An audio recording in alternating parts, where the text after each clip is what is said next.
Hi friends, இன்றைக்கி நம்ம கிச்சனில் டேஸ்டியான ஒரு கத்திரிக்காய் சாதம் எப்படி பண்ணலான்னு பார்க்கலாம். இதில் நம்ம மசாலா எல்லாம் ஃப்ரெஷ்ஷாக வறுத்து அரைச்சி சேர்க்குறோம். அதனால டேஸ்ட் ரொம்பவே நல்லாயிருக்கும். லஞ்ச் பாக்ஸுக்கு கொடுத்து விடலாம். வாங்க வீடியோக்குள்ளே போகலாம். கடாய் சூடு பண்ணி அதில் 3 டேபிள் ஸ்பூன் வறுத்த வேர்க்கடலை சேர்த்துக்கோங்க.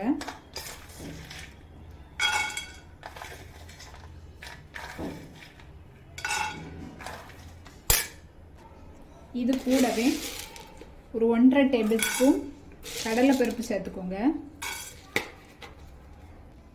அது கூடவே 1.5 டேபிள் ஸ்பூன் உளுந்து சேர்த்துக்கோங்க.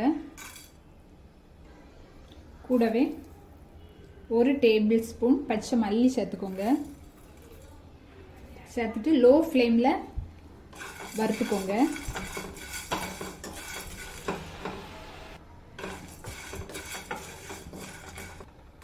கருகி போயிடாமல் வறுத்து எடுத்துக்கோங்க. எல்லாம் நல்லா வறுபட்டுட்டு நல்லா மணம் வர ஆரம்பிச்சிட்டு இப்போ இதில் 3 டேபிள் ஸ்பூன் துருவின தேங்காய் சேர்த்துக்கோங்க.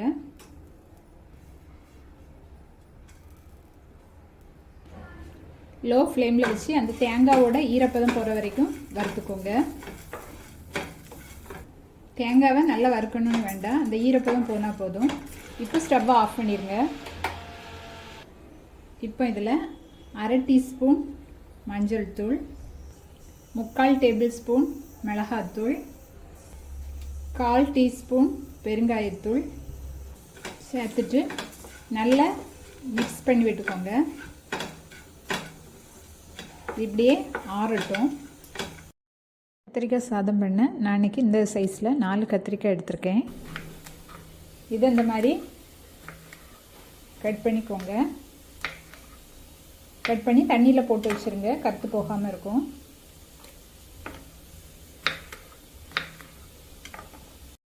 கடாய் சூடு பண்ணி 4 டேபிள் ஸ்பூன் எண்ணெய் சேர்த்துக்கோங்க. எண்ணெய் சூடானது அதில் 1/2 டேபிள் ஸ்பூன் கடுகு சேர்த்துக்கோங்க. கடுகு பொரியட்டும். கடுகு பொரிய ஆரம்பிச்சிட்டு இப்போ இதில் மெல்லிசாக கட் பண்ண ஒரு மீடியம் சைஸ் வெங்காயத்தை சேர்த்துக்கோங்க. வெங்காயம் நல்லா வதங்கணும், வதக்கிக்கோங்க.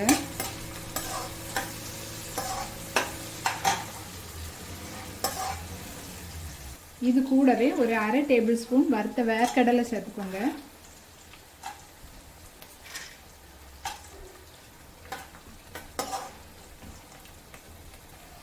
வெங்காயம் நல்லா வதங்கிட்டு இப்போ இதில் கட் பண்ணி வச்சுருக்கிற கத்திரிக்காயை சேர்த்துக்கோங்க.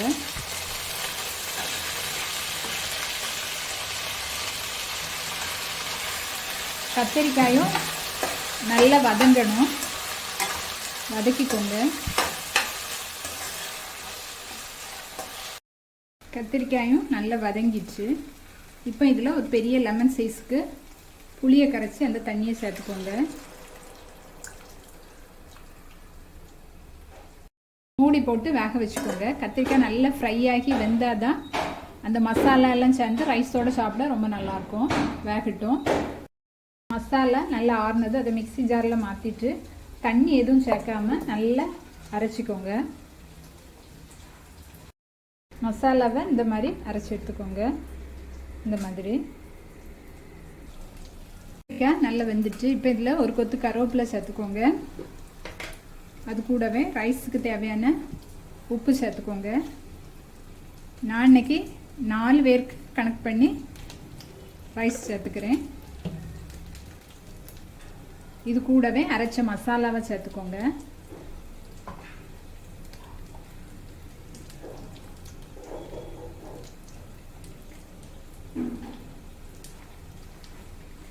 நல்லா மிக்ஸ் பண்ணிவிட்டு உப்பு காரம் செக் பண்ணிக்கோங்க. தேவைன்னா சேர்த்துக்கோங்க.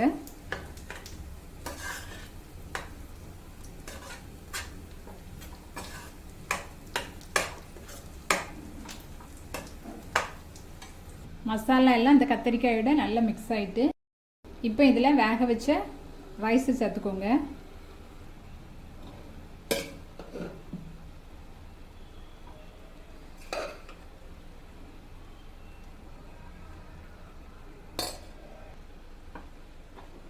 ரைஸ் சேர்த்துட்டு அந்த மசாலா எல்லாம் அந்த ரைஸோட கோட் ஆகும்படியாக நல்லா மிக்ஸ் பண்ணி விட்டுக்கோங்க.